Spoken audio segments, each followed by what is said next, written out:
কামারহান্ডি মোড়, এলিফেন্ট মোড়, science life মোড়, যতগুলো মোড় দেখো, যতগুলো রাস্তা দেখো, তোমরা তো খালি চোখে শুধু মোড় দেখো। আর আমি বিশ্বনবী ঈদের দিনে প্রত্যেকটা মোড়ে মোড়ে আল্লাহ পাকের রহমতের ফেরেশতাকে দেখি। সুবহানাল্লাহ। সাহাবায়ে কেরাম প্রশ্ন করলেন, ইয়া রাসূলুল্লাহ, ফেরেশতারা মোড়ে মোড়ে কি করেন? রাস্তায় দাঁড়ায়া দাঁড়ায়া ফেরেশতারা কি করেন? হুজুর বলছেন, যে ব্যক্তি রোজাদার হয়ে আল্লাহর দরবারে চলে গেছেন আর ঈদের ময়দানে আসেন, আল্লাহ রাব্বুল আলামিনের রহমতের ফেরেশতাগুলো ওই সমস্ত বান্দাদের সাথে জোর করে মুসাফাহা করতে শুরু করে দেয়। আপনার সাথে ফেরেশতা মুসাফাহা করবে, খুশি লাগে না? পড়েন আলহামদুলিল্লাহ। আমার ভাইয়েরা, আমার প্রিয় ভাইয়েরা, আল্লাহ পাকের রহমতের ফেরেশতারা আপনার সাথে মুসাফাহা করবে, এগুলো দাঁড়িয়ে থাকে।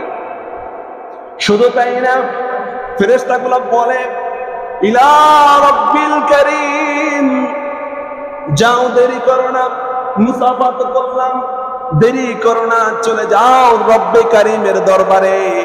যে রব্বে কারীম আজকে সিদ্ধান্ত নিয়েছেন, ইউতিল কাসীর ওয়া ইয়াফু আনিল আযীম, আল্লাহ সিদ্ধান্ত নিয়েছেন তোমরা যা যা চাইবে আজকে আল্লাহ রাব্বুল আলামিন তোমাদের সকলের চাওয়াগুলা কবুল আর মঞ্জুর করে নেবে। সুবহানাল্লাহ। যা চাইবে আজকে তোমাদেরকে বলতেছি, আল্লাহ পাক সিদ্ধান্ত নিয়েছেন ঈদের ময়দানে তোমরা যা চাইবে সবকিছু কবুল করবে একজন, তিনি কে? শুধু তাই না, আনাস ইবনে মালিক, যেই সাহাবী বিশ্বনবীর দরবারে 10টা বছর খেদমত করলেন, সেই আনাস বলছেন এভাবে, সাইয়্যিদনা বিশ্বনবী বলছেন, ফাইদা কানা ইয়াউমা ঈদিহিম, ইয়ানি ইয়াউমা ফিতরিহিম, যেদিন ঈদুল ফিতর চলে আসে, রমজান মাস শেষ হয়ে ঈদের দিন চলে আসে, আল্লাহ রাব্বুল আলামিন আসমানে জমিনে যত ফেরেশতা আছে সব ফেরেশতাকে সামনে রেখে একটা মহা সমাবেশ করেন। আল্লাহু আকবার। আপনাকে আমাকে আল্লাহ পাক কি দিবেন? আল্লাহর পরামর্শ করার দরকার পড়ে না, কি করেন আপনারা? পড়ে। এরপরও আল্লাহ তাআলা আপনাদেরকে খুশি করার জন্য যতগুলো ফেরেশতা আসমানে আছে, জমিনে আছে, সব ফেরেশতাকে নিয়ে আল্লাহ পাক মহা সমাবেশ করে। আল্লাহু আকবার। আল্লাহ পাক ভাষণ দেয়। কি ভাষণ? শুনেন। রব্বি কারীম বলেন, ইয়া মালাইকাতি, আমার ফেরেশতার জগৎ, তোমরা বলো, মা জাযাউ আজীরিন ওয়াফা আমালু, তার কি প্রতিদান দেওয়া উচিত যে তার ডিউটিকে পরিপূর্ণরূপে আদায় করেছে? ফেরেশতা বলবে, আয় আল্লাহ তাআলা, রব্বানা, আমাদের প্রভু, জাযাউহু আন ইউফা আজরু, যে ব্যক্তি পরিপূর্ণভাবে ডিউটি পালন করেছে তাকে পরিপূর্ণভাবে প্রতিদান দেওয়াই তো কাম্য, এটাই তো উচিত, এটাই তো ইনসাফ।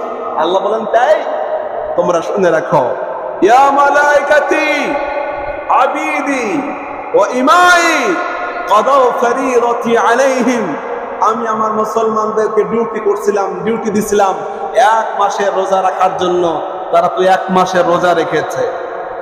এরপরে আমার কাছে চলে আসছে কিছু পাওয়ার জন্য। আমি আল্লাহ তাআলা এই কোটি কোটি ফেরেশতাকে সামনে রেখে বলছে, শোনো, ওয়া ইজ্জতি, আমি আল্লাহ পাকের ইজ্জতের কসম, ওয়া জালালি, আমার জালালিয়াতের কসম, ওয়া কারামি, আমার যত দান আছে, আমার যত দয়া আছে, সমস্ত দয়ার কসম, ওয়া উলুবি মাকানি, আল্লাহর চাইতে বড় কেউ আছে? জোরে কবেন, কেউ আছে? আল্লাহ কয়, সুউচ্চ মহান সত্তার কসম, ইরতিফাউ মাকানি, যার অবস্থানের কাছে কেউ যেতে পারে না আল্লাহ ছাড়া, আমি আল্লাহর কসম খেয়ে বলছি, লা জিবান্নাহুম, বান্দাকে আমি ডিউটি দিয়েছিলাম 1 মাসের রোজা রাখার জন্য, যারা ডিউটি পালন করছে, বান্দা আজকে যা চাইবে সমস্ত চাওয়াকে আমি আল্লাহ পাক কবুল করে নেব। আমার ভাইয়েরা, শুধু তাই না, আল্লাহ পাক বলবেন, তোমাদের চাওয়া কবুল করলাম, গুনাহ খাতা তোমাদেরকে মাফ করবো না, বিষয়টা এমন না। শুনো, কদ গফারতু লাকুম, আমি আল্লাহ তাআলা ডিক্লারেশন দিলাম কোটি কোটি ফেরেশতাকে সাক্ষী রেখে, বান্দাকে আমি আল্লাহ তাআলা মাফ করে দিলাম। শুধু মাফ করবো না বান্দা, আল্লাহ পাক বলছেন ওয়াবাদদালতু সাইয়্যাতিকুম হাসানাতিন, বান্দা ইচ্ছায় অনিচ্ছায় প্রকাশ্যে গোপনে যা কিছু গুনাহ করছে বান্দা, সমস্ত গুনাহগুলোকে সওয়াব বানায়া তোমার আমলনামার মধ্যে ঢুকাইয়া দিলাম। পেয়ারা হাজিরিন, এমন একটা দিন আপনাদের সামনে আসতেছে, এমন একটা দিন আপনাদের সামনে আসতেছে প্রিয় মুমিন মুসলমানেরা, ইনশাআল্লাহ আল্লাহ পাক আপনাকে আমাকে খুশি করেই ছাড়বে ঈদের ময়দানে। তবে হ্যাঁ মাফ তারা পাবে না যারা মানুষের হক নষ্ট করে। এমন কিছু মুসলমান আছে নাই বলেন তো, যে রোজার মাসেও মানুষের হক নষ্ট করে? এমন মুসল্লি ধানমন্ডিতে নাই মনে হয়। মাতা পিতাকে রোজার মাসেও গালি দেয়, এমন পুরা কপাইল্লা মানুষ আছে নাই? এ অঞ্চলে নাই।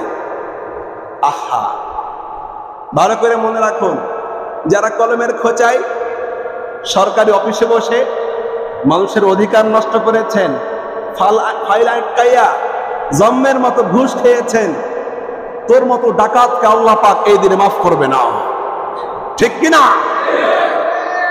যারা ক্ষমতায় চেয়ারে বসে মানুষের প্রতি জুলুম করেছো, মানুষের হক নষ্ট করেছো, কোন চোরকে আল্লাহ পাক এই দিনে মাফ করবে না।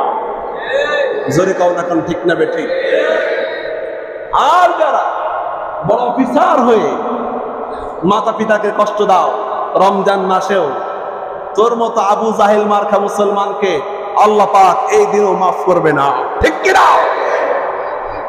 আর মনে রাখবেন, যারা শিরিক করে, যারা আল্লাহ পাকের ক্ষমতার সাথে অংশীদার অন্য কাউকে সাব্যস্ত করে, এমন কাউকে আল্লাহ রাব্বুল আলামিন এই দিনে মাফ করবে না। আমার ভাইয়েরা, আল্লাহ পাক তিনি বলছেন আমি এই দিনে কোনো মুশরিককে মাফ করব না। মুশরিক মানে কি? অনেক নেতারা, ভালো করে শুনেন, আপনারা মনে রাখবেন, যারা নেতা আছেন, এমপি আছেন, মন্ত্রী আছেন, প্রাইম মিনিস্টার আছেন, সকলকে লক্ষ্য করে বলছি,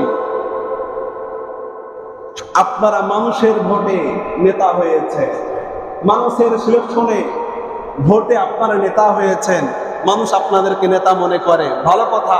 কিন্তু মনে রাখবেন, সমস্ত আলেমকে, সমস্ত মুফতিকে সিলেকশন দুনিয়ার কোনো পুরুষ করে নাই, মানুষ করে নাই, সিলেকশন করেছেন একজন, তিনি কে?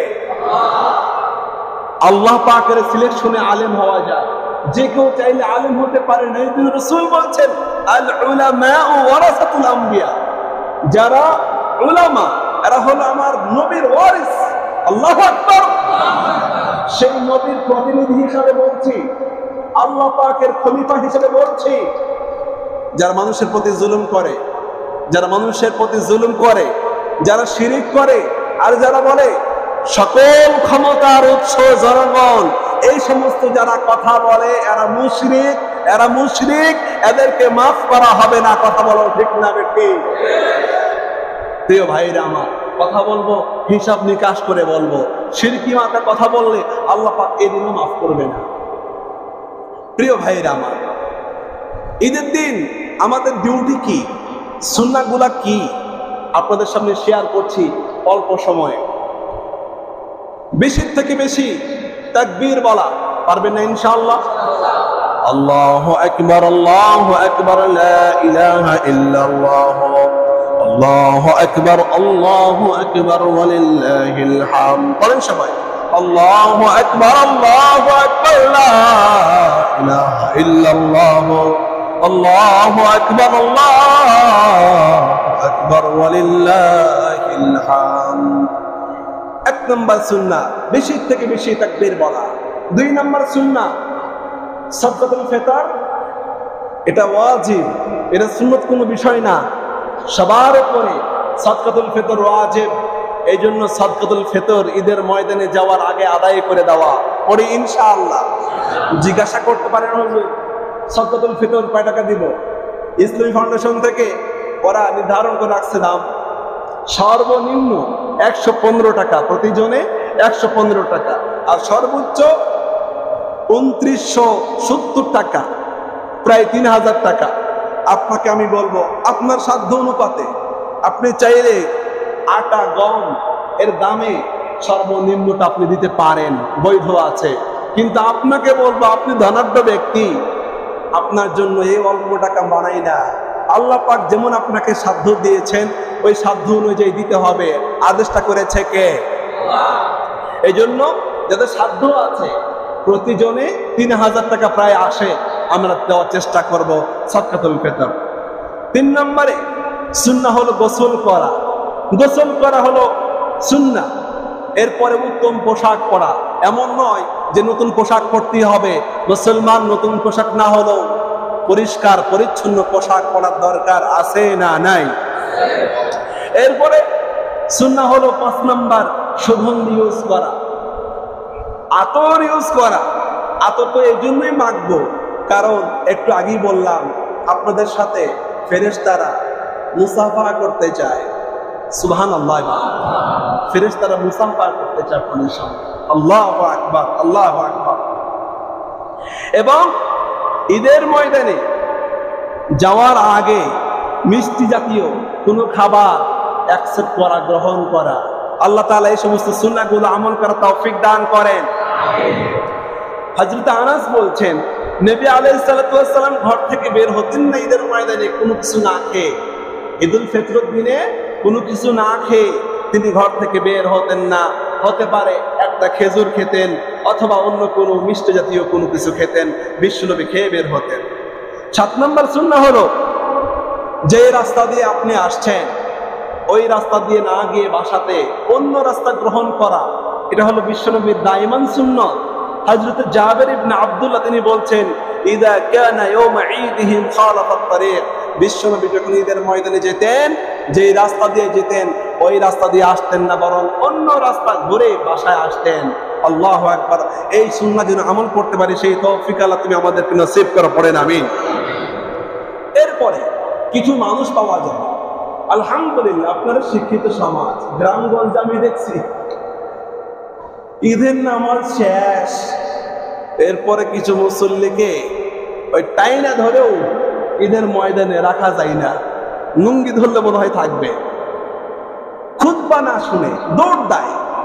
এমন কিছু মুসল্লি এই সমাজে আছে না নাই? এত ব্যস্ত কেন? আবারও বলছি যারা বেশি ব্যস্ত ঈদের ময়দানে আসার দরকার নাই আপনার, ঠিক কিনা? খুতবা শোনা ওয়াজিব, খুতবা শুনতেই হবে, এটা ওয়াজিব, বিশ্বনবী করেছেন।